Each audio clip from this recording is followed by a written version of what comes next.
Hey everybody, it's Jeremy. Welcome back to EA Tetragrammaton, where we are playing This is turn 100. Holy shit. I've never played a multiplayer game that has gone this long, and it is rare that I have heard about multiplayer games that have gone this long. However, I mean, we all know the reason. It's basically because Lanka, Hinam, and I have called big truce until Astral Corruption is gone. So let's see how that's progressing, shall we? Alright, we've got a whole bunch of stuff on the board. Just gonna head through it all and see where it leaves us. We've summoned some Kusarikus, and then we have been attacked. Now, this is something we will watch because this Gudu is defended. So it's a chance that he wins. So the Soul Torns have the Soul Rending Claw, right? Horror marks. Does okay damage, armor negating on the Soul Rend. I guess that doesn't really matter. Like, why does that matter if it exists? I guess maybe it's a secondary effect, and the secondary effect has to do something before it can actually horror mark. I'm interested in what the coding requirements are for that. Anyways, so Soul Rending Claw up against two Kusarikus. Let's see what we got. Iron Warriors. Iron Warriors himself. The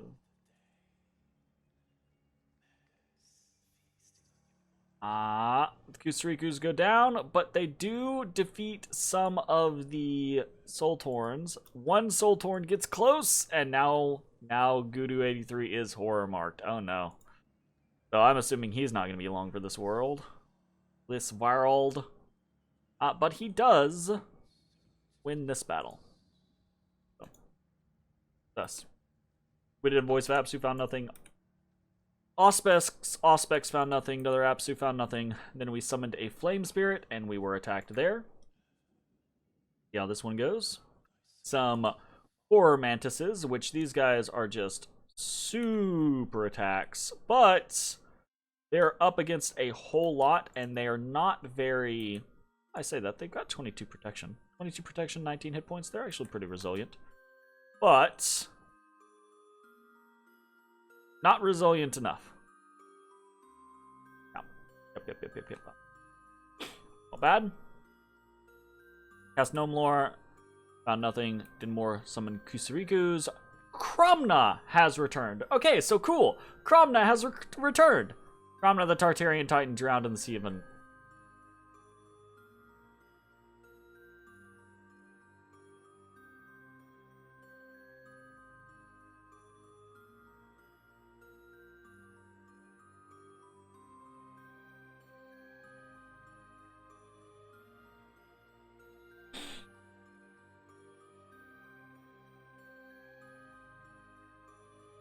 And I get it.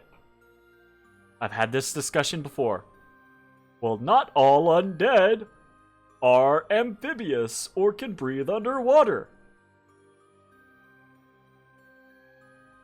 Yeah, that's stupid. I get it.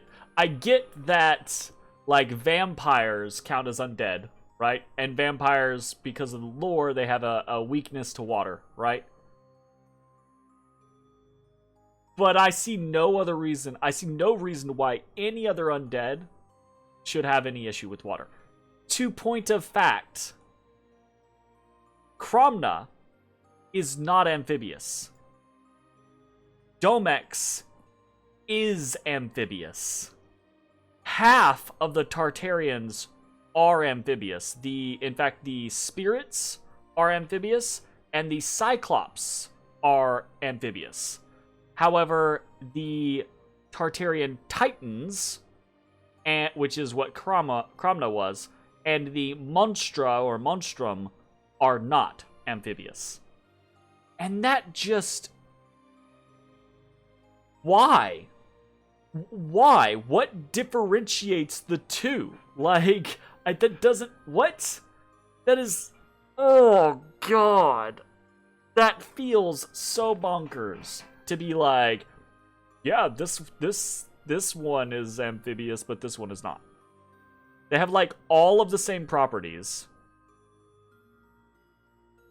but half of them are amphibious and the other half are not. That seems dumb to me.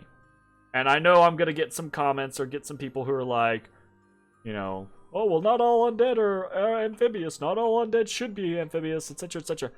It just, sure, fine, whatever. But I don't see the point in differentiating those. And here's the thing, like, I don't really care about losing Cromna in any way, shape, form, or fashion. I thought it was cool that we were experiencing Cromna's journey through hell, and I think it's cool that she came back. I actually think it's really funny that she drowned. She went through what she did, and then she drowned in the Sea Untamed. That's actually hilarious. I just think from a mechanic standpoint, it's weird that this undead titan gives a shit about air, right?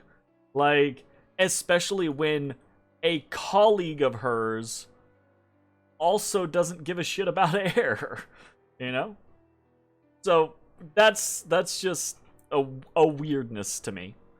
But anyways, Cromna made it back, but unfortunately landed in a sea province and drowned. We have a proclamation from Micklin, as the Tlaloc of the East is now the prophet of Ozzy Osbourne. The nation rejoices. Nazar II has been brought back. Great. Growth has captured 6 blood sacrifices in Pangaea, and we've gotten another 45 in Ctesiphon. And then, of course, Nazar II got brought back and is immediately attacked. And it's a horror. Okay, cool. Body Ethereal is a bad cast and not going to matter. And so it comes to a point of question: should the AI be smart enough to look over at something like this and be like, "Oh, every attack that it has is magical. I shouldn't waste my time casting Body Ethereal." I would argue that the AI should be smart enough to do that, or at least, like, I don't know, like there should be a check or something. But anyways, Iron Skin. Okay, so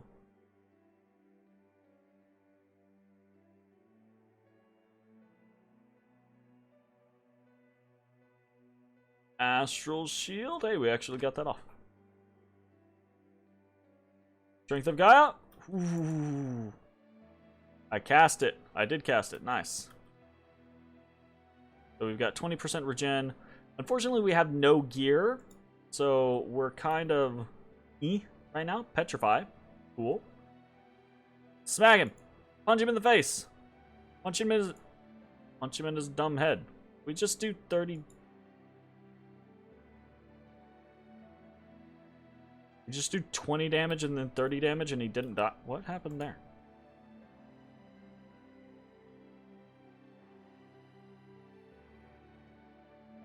He's petrified. We hit him for 30 points of damage and then 40 points of damage. He must have, like, yeah, we just hit him for 40 points total. He has a max of 40. He must have stored up health with the life drain on the animals. Another 18. And there's the problem. So we go to swing again. He unparalyzes. He hits us, begins to heal.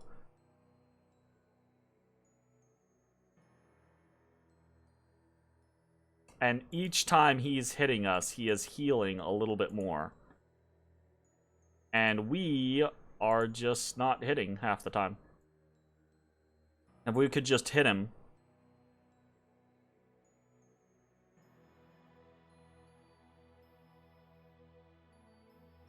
He's already back up to 36 HP. And he killed us. Yeah. This whole like getting attacked constantly, getting attacked multiple times a turn, getting attacked as soon as we get revived again. It's a really frustrating scenario.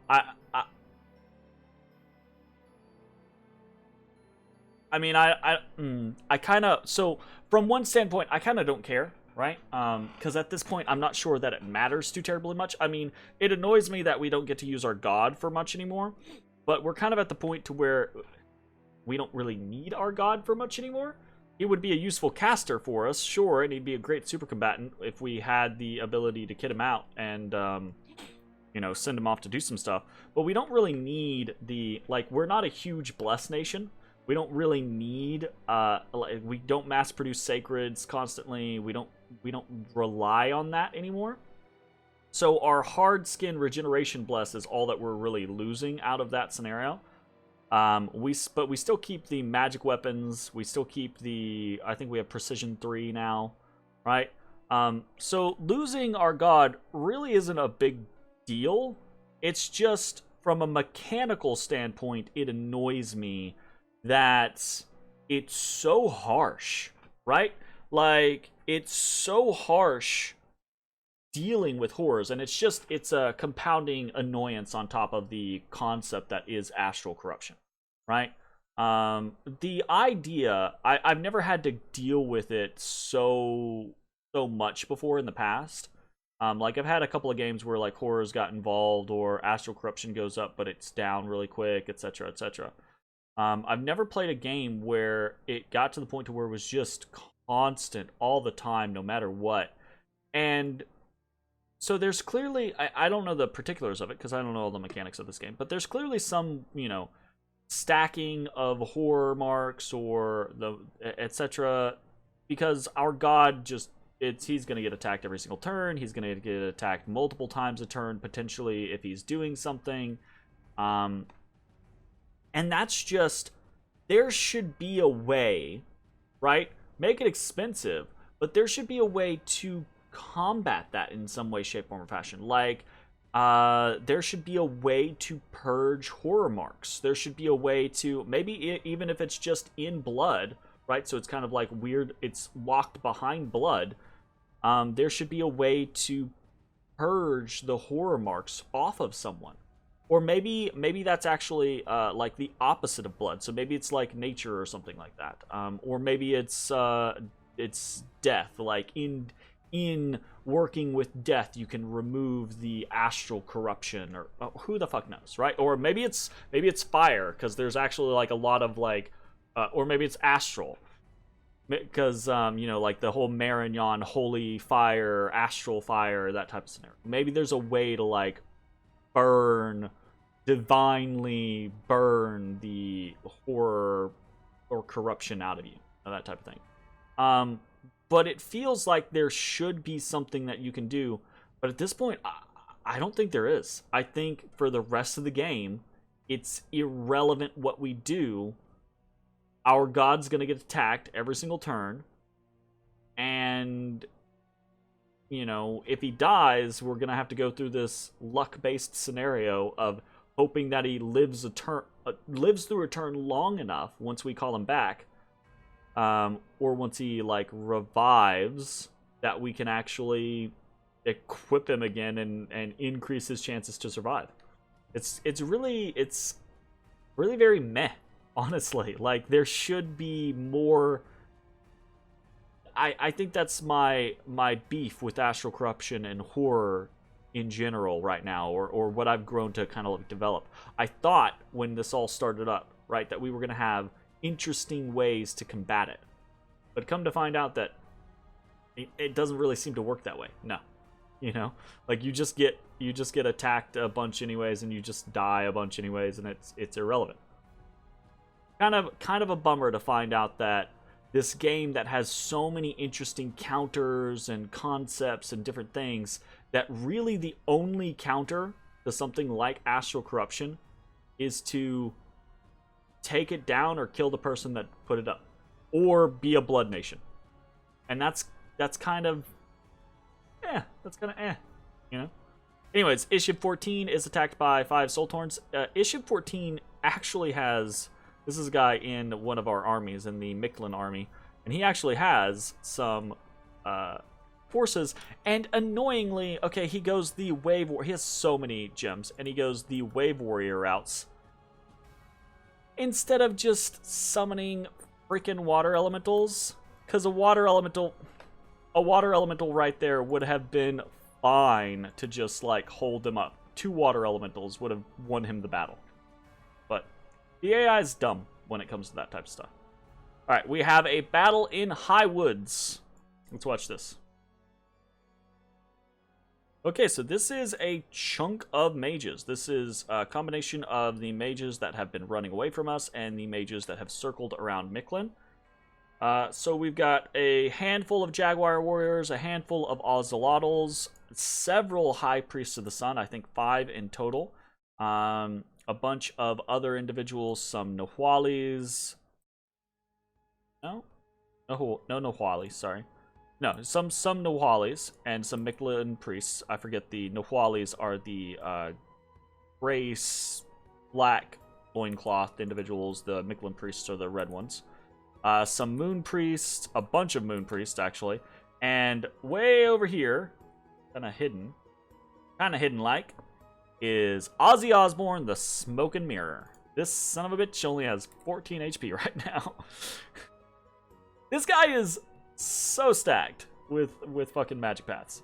But he's got a Bloodthorn, a Starshine Skullcap, a Robe of the Magi, Earth Boots, Crystal Coin, and Ring of Wizardry. If someone can kill this man, they could potentially get a whole lot of items, amusingly. And he's got 2 global enchantments up, so this squadron of mostly mages is up against our army. So we're gonna watch them mostly because we know what we do, right? The Jaguar Warriors are walking forward, and holy shit. Okay, so a bunch of Earth Elementals coming out, right? We get a Demon Cleansing that goes up. We get some Fire Elementals now. We got a Natural Storm, Relief, Howl coming up. A whole shit ton of Fire Elementals now. The Howl begins to come out. Wolves just killed a High Priest of the Sun who had Phoenix Pyre up, so he just popped.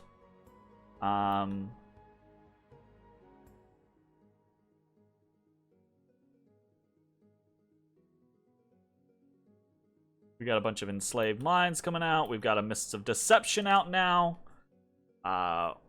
Water Elementals, Air Elementals. Oh, God. We've got so many Elementals coming out. Got some Undead that comes out. They are getting attacked from behind. Did that wolf just... Here, I'm going to turn... Ah, shit. Fuck. Bad. Forget Q is... Oh, what is it? I want the grid. I have a habit of, like, pressing Q, and Q is apparently quit. So, interestingly, like, we can see he is actually grabbing, he's, like, enslaved minding some of our wolves as they come in. Just kind of, funny. So, we've got some water elementals up here. Got an earth elemental up here. Wolves attacking. It's funny, none of all our air elementals went against his elementals.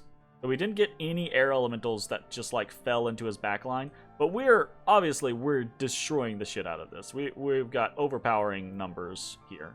So it's just a matter of time before our summons overwhelm his. That big ass blade one he sent out. Pretty cool. Okay. Trying to keep eyes on Ozzy Osbourne over here. Cutting through all the things. Okay. Ozzy just got pushed by an Earth Elemental. Pushed by an Earth Elemental again.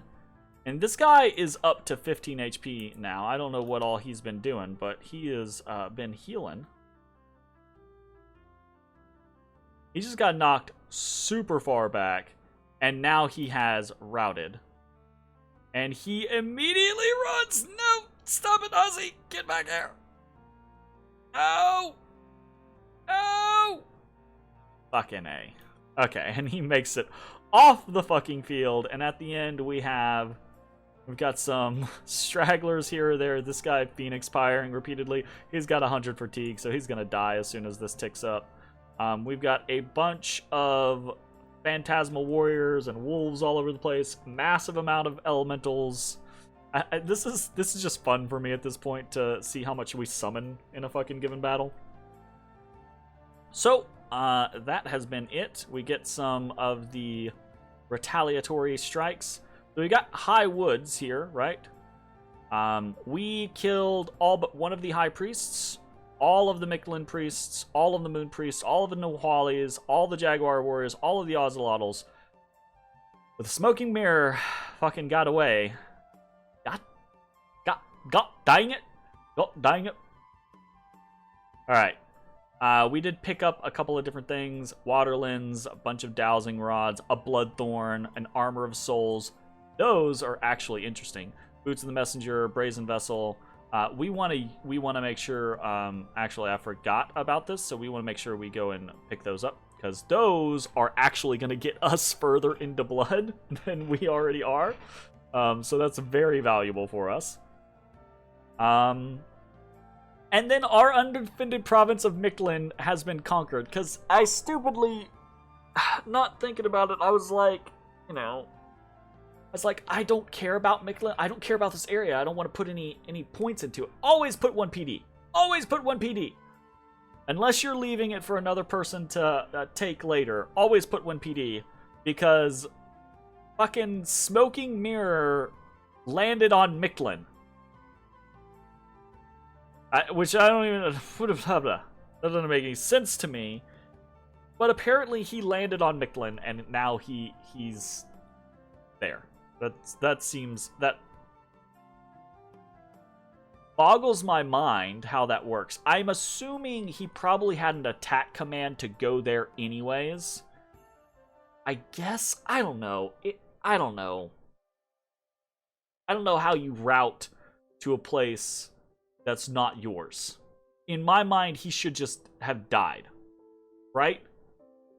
Doesn't make any sense. Or more likely, he should have gone into High Woods, right? He did not, though. Anyways, we witness a battle in Ivanmore between Hinam and Mictlan. This is where Hinam tries to come in. And this is Semyaza, the Grigory, very well kitted out. Has the Mage Bane, super killy, very strong weapon. Has the Aegis, petrifies, gives more fear. This fucking Semyaza has 15 fear. Iron Face, so crazy high protection. Chainmail of displacement. Helps to achieve very high defense skill. Boots of the Messenger for good reinvigoration and map move. Krupp's Bracers for more reinvigoration and better protection. And then the Dancing Trident as just like a secondary.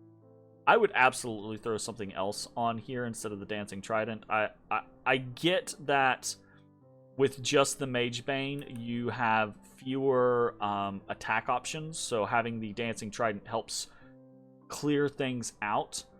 But I don't know. I guess maybe that's a fair point. I just answered my statement there. I don't know. Anyways, so we get to watch what's going on here. Unfortunately, it's just versus a little bit of PD. Astral Shield. Personal Regeneration. Yeah. Elemental Fortitude? Really? Is that necessary? Personal Luck. Resist Magic. Okay. Pretty high MR at this point. 26. Comes on in.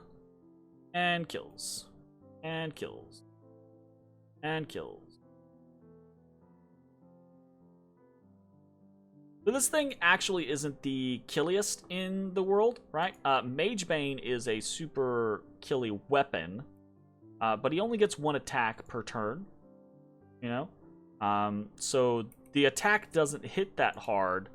It's just it causes a massive amount of fatigue damage, and it soul slays. So probably going to kill about every time it swings. But he's only killing 1 thing with it per turn, and potentially 1 thing with the Dancing Trident. So, not the killiest, units. But the important thing is that he's nigh untouchable. So very cool. And then we attack into the high woods. Not much left here. Couple of jaguar warriors, couple of ocelotls, a beast bat, a yeti. And we shouldn't have too much issue. We send some Urguard and stuff like that forward. Our communion defaults to phantasmal warrior summons, and we blade wind a bunch, and that's it. Done. High Forest conquered. Unexpected event, we lose 10 province income in Defaros. One of our mages in Kohnberg has befriended some magic beings. I don't actually remember what that... Oh, we've got some Lamias. Cool. Sweet. And then the diseases in Troll Peaks continue. And then we lose 1,000 people in from a very deadly disease spreading there. I don't really know why these diseases are happening. I think it's just because of things like Pazuzu existing in the world. I think diseases just happen. I've been trying to find events tied to it, but these events are so generic. A very deadly disease is spreading in Troll Peaks. And I haven't been able to find anything that discusses like the overall concept of like why it's happening or where it's happening from. So that's really annoying. We're under siege in Mikland, and our walls are actually damaged. Our walls are damaged because there's nothing there. We cured some units of their disease, and Leper Love has returned. Great. Fantastic. Okay, what are we doing this turn? We have defeated High Woods. Okay, we are putting... In fact, I'll actually put some more province defense. We have a little bit of PD there, just in case. And importantly, this turn, the player for Mikland has finally gone AI, right? They finally tossed in the towel. They've been dancing around, doing a whole bunch, doing very well for the longest time. They have finally tossed in the towel, gone AI, and I feel like at an appropriate moment. There's not really much more they can do. But they've led us on some merry goose chases. These are the last two provinces that they have, aside from Black Harbor, which is under siege, as far as I'm aware. The way that the AI operates, I'm going to assume that it's likely that everything will just go to Miklan, and because the AI tends to prioritize trying to take its capital back. So we are attacking into Miklan with the hope that we will be able to kill everything there. We should only have 1 or 2 more turns before Miklan is completely gone and Astral Corruption is out. As soon as that happens, we are basically moving our army from Miklan back towards Pangaea, and I'm going to give Hinam probably the go-ahead to take this stuff. Okay. So that being said, we have re-outfitted this army. Ooh, I need to come in here. I forgot about that, right? We got to find all of these blood boosters. We also had a Bloodthorn, someone said.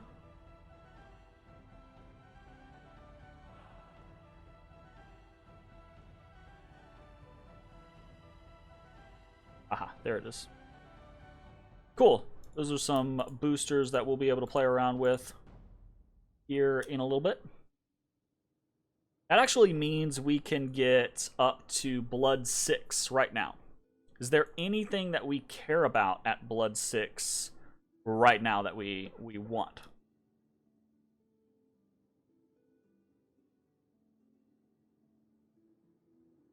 Not that I'm aware of. Father Ill-Earth. Someone already has Podosian. I think Hinam already has Podosian. Plague of Locusts. Nope, nope, nope.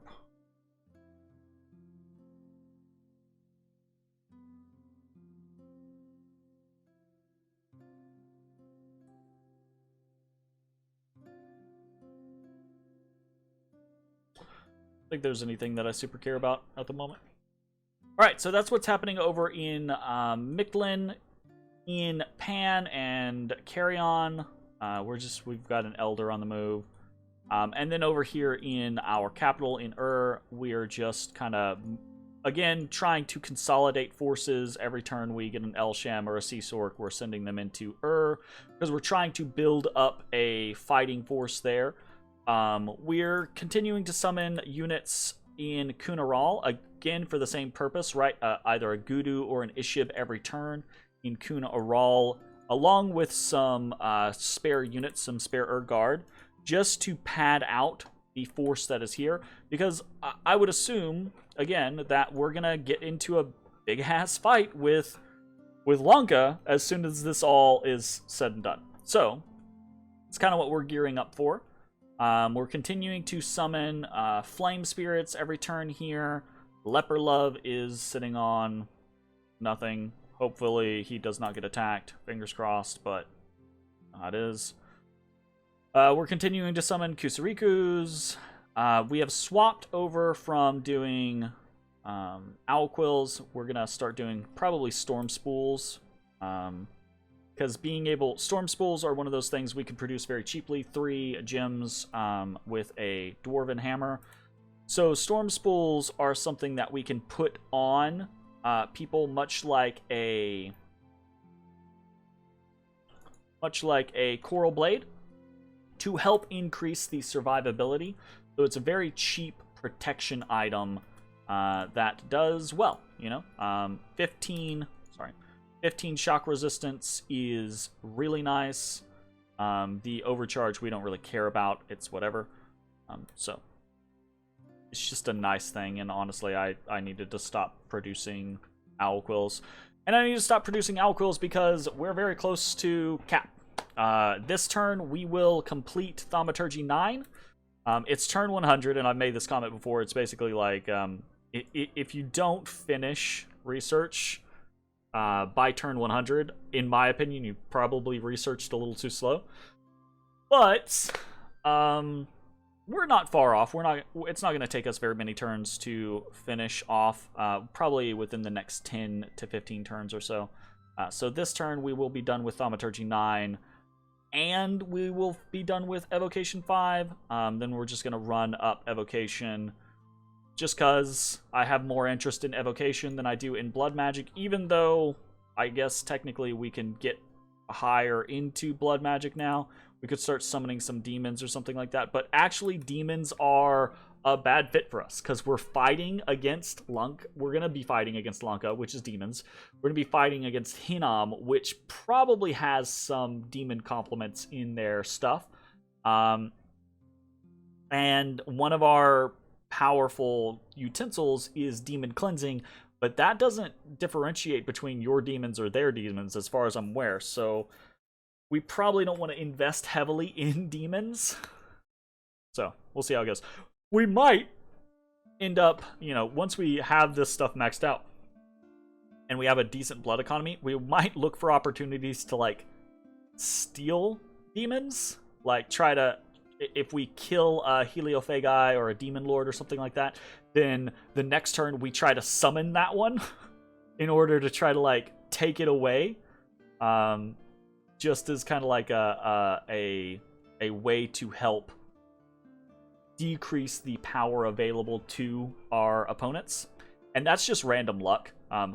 When you cast rituals, the one that goes off first, right, is gonna succeed, and it's a matter of it's just a matter of random chance on which one goes off first. Anyways, that's actually pretty much it for the turn. Of note, we're not producing galas in Kohnberg or Titan's Breath anymore.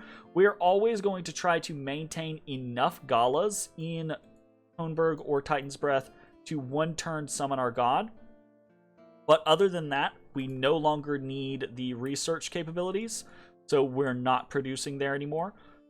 We are still producing everywhere else. The ultimate goal, trying to make it to where we have at least 200 units garrisoning most of our important locations, as well as making it to where we have probably 300 to 400 units in our standing armies. So 200 units is kind of more of a garrison for me.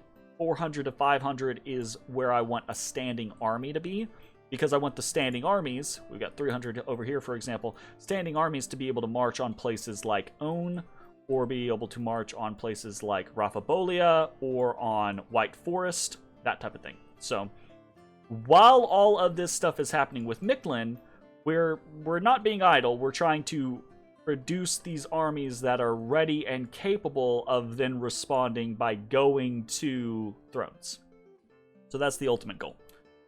And that's pretty much it. Our god's dead, but he died a regular death, so his immortality works now, which means we've got... It's summer, so we've got 6 or 7 turns before he comes back, which is annoying. But like I discussed earlier, it's not really of much consequence. So that's going to be it.